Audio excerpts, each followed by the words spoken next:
New tonight, a Delaware man blames Foxitis for Capitol breach actions, pleading guilty to felony charges. Plus, Delaware inches closer to mandatory firearm training and permit requirements. And Delaware uncorks a legislative battle over wine shipping bans. Find out how lawmakers plan to pop the cork on this controversy. Those stories and much more straight ahead tonight on DETV News.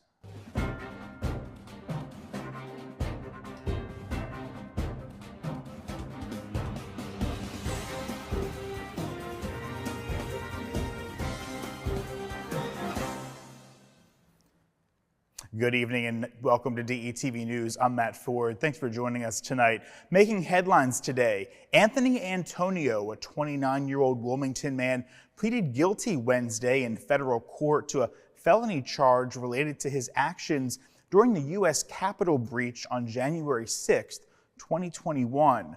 Caught on video squirting water at a police officer and climbing into the Capitol, Antonio attributed his actions to what he called Foxitis. Antonio said he was raised here in Wilmington, Townsend, and Clayton areas. While living in Illinois during the pandemic, he says he spent a lot of time stuck in the house watching Fox News. He believed the election was being stolen, so when President Trump called for his supporters to come to the Capitol on January 6th, he and a friend made the drive there. His sentencing is set for August 23, 2024. Antonio is one of 6 Delawareans charged in connection to the Capitol breach. Other defendants have received sentences ranging from several weeks to several years in prison. Closer to home now, state police are investigating an armed robbery at Apollo Smoke Shop. It's on Kirkwood Highway.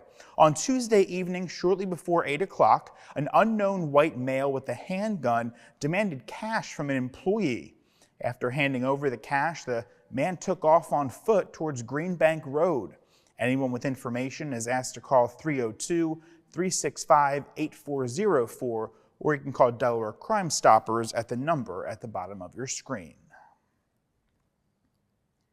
And Wilmington's Robert Cole, 35 years old, was nabbed by Newcastle County Police after a pre-dawn theft that happened at Cavalier Country Club Apartments on Thursday.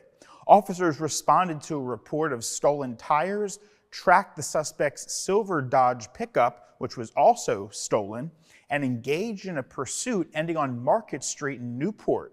Cole fled on foot but was swiftly captured. The Dodge and stolen tires were recovered. Charged with offenses including felony theft, Cole faces over $13,000 secured bail after arraignment. To Dover now, where the House of Representatives Appropriations Committee of Delaware released legislation today that would add Delaware to a growing list of states requiring residents to complete firearm training courses and obtain a permit before purchasing a handgun. The committee has advanced Senate Bill 2 proposing mandatory firearm training for Delawareans seeking to purchase handguns. Under the bill, residents must complete an approved training course within 5 years before acquiring a handgun, with exemptions for active and retired police and concealed carry permit holders. House Majority Leader Melissa Minor Brown emphasized the common sense in firearm safety training. Originally released back in May, the bill was reassigned to the Appropriations Committee due to an estimated cost exceeding $100,000 to the state. Despite a similar law in Maryland facing repeal, House Democrats here aim to continue efforts to pass Senate Bill 2 in the new year after the House reconvenes on January 9th. Staying in Dover, Wreaths Across America rode the first state's capital city today in front of an enthusiastic crowd waving American flags. Wreaths Across America is an American nonprofit organization established back in 2007 by wreath producer Worcester, assisted by veterans and truckers. Its primary activity is distributing veterans' wreaths for placement on graves on military cemeteries. And in other news, Newcastle County Police Community Services Unit is holding a vehicle security event scheduled for this Saturday. That's December 16th. The event will be at Martin Kia. That's located at 298 East Cleveland Avenue in Newark from 8 a.m. to 12 p.m. During the event, technicians from Martin Kia will install anti-theft software upgrades for eligible Kia vehicles. Additionally, steering wheel locks will be provided to Kia owners ineligible for the software upgrades. For more information, you can contact Martin Kia, seen at the number on your screen. We want to let you know that the event operates on a first-come, first-served basis. And Delawareans can currently get just about anything shipped right to your front door, right? Well, except wine. It's an issue some lawmakers plan to tackle this upcoming legislative session. Delaware is one of only 3 states in the entire country that doesn't allow direct shipment of wine. Well, House Bill 262 is looking to establish a direct-to-consumer wine sales system with some conditions. Wineries would have to obtain a license to ship and pay the same sales tax on alcohol that retail stores pay. Despite there not being a legal means in place, some store owners say illegal shipments are actually already happening. Other conditions under the bill include shipments being specifically labeled and packaging must be signed by adults aged 21 and over. There would also be a limit of 3 cases of wine per year per household. The Delaware General Assembly's 2024 legislative session, as we mentioned earlier, begins next month. And beginning this week, Newcastle County 911 operators can ask callers to stream real-time video, enhancing emergency responses. The caller's consent is essential, and the system will never be mandatory, they say. Officials believe this optional video feature could save lives by providing crucial scene details. The video, which is stored securely, may aid law enforcement and emergency crews. Newcastle County handles about half of the state's emergency calls and has become one of the few in the nation with this video capability. Officials also encourage residents to register for what's called the Smart 911 program. It provides additional details for faster and more efficient emergency assistance. And the grand opening of the new Milford facility for the Food Bank of Delaware is just around the corner, and with it comes exciting opportunities for residents. Applications are now open for free training programs offered at the new location, expanding the reach of the Food Bank's culinary food and warehousing logistics program. Having initiated its culinary school back in 2013 and warehousing logistics program in 2018 at its Newark location, the Food Bank's new facility aims to bridge the gap for those in Kent and Sussex County. The 14-week program promises to connect students to lucrative careers. Warehousing and logistics stand out as one of the leading industries in Kent County. As of the January 2nd deadline approaches, prospective participants are encouraged to seize this opportunity and sign up for either program. For more details and to apply, simply visit the Food Bank of Delaware's website. And Colonial School District has revealed plans for an operating and capital referendum set to take place on February 29th. During this week's school board meeting, the board approved a phased approach to a local tax increase. The proposal involves a gradual hike of 25 cents per $100 of assessed property value in year 2025. That's going to be followed by 10 cents in fiscal year 2026, and finally 5 cents in fiscal year 2027.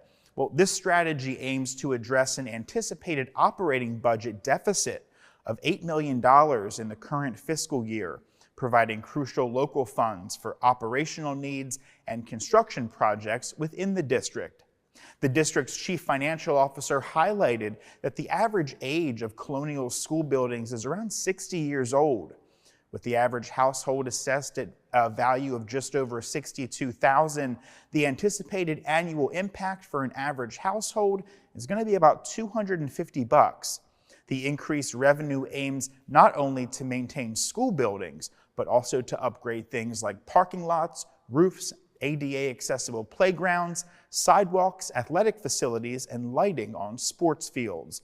Notably, other districts such as Red Clay and Brandywine are also set to hold referendums in February. As we mentioned in last night's newscast, Appoquinimink narrowly failed to pass their referendum request in Tuesday's vote. And the annual Christmas in Georgetown celebration will make its return this weekend. For 11 years now, the event has featured toy giveaways, free food, live music, Santa Claus himself, and more to spread a little holiday cheer. Organizers say the original focus was on the Latino community, but it's now expanded to support the diverse community of the county. We're also told that they're expecting to serve upwards of 350 children this year alone. The Historic Georgetown Association will also offer free train rides for kids. The event will be held this Saturday, December 16th at El Mercado Market at 3 p.m. And the holiday spirit took on an extra special meaning this week as the Eastside Charter School held their Mentor Program holiday party at the Wilmington Library. Take a look. And today we are doing our annual holiday party at the Wilmington Public Library. Today we're having our holiday party, which is where we let our kids get some gifts, they get to have a good time with their mentors, have some food. I feel that this is good for kids, because some kids are having hard stuff in their life and they might need somebody to talk to. So this is actually a good mentoring program for kids. And I love the Christmas party because we get presents. What this is our mentor has been working with our students for the last 20 years from Barclays, from a number of other organizations, and this is just one way they're able to interact and exchange and have some fun. We appreciate our volunteers and our mentors that work with our students, prepare them for the next wave of the future leaders. Now, officials tell us the program has been funded by Barclays for over 20 years now, and many of the mentors are from right here in our local community. They meet to work on activities that encourage emotional awareness and financial literacy. Students range from 2nd grade all the way up to 8th grade. We're also told that they're always looking for mentors so that we can decrease their ever-growing wait list. And in a heartwarming display of holiday generosity, a multitude of gifts were dispatched to foster children and families, forming a festive convoy of goodwill. About 275 children under the care of the Division of Family Services had their holiday wish list disseminated in the broader community and within the Delaware Department of Justice. A DART bus was filled with an array of gifts, with hopes high to fill yet another bus. The team managed to secure popular items such as dolls, Lego sets, bicycles, and even a violin. Notably, one recurring wish tugs at the heartstrings each year. One employee says every year there are children asked for a family as what they really want as their Christmas wish. Some children ask to be with their parents. The worker says they do their very best, obviously, to make all these wishes come true.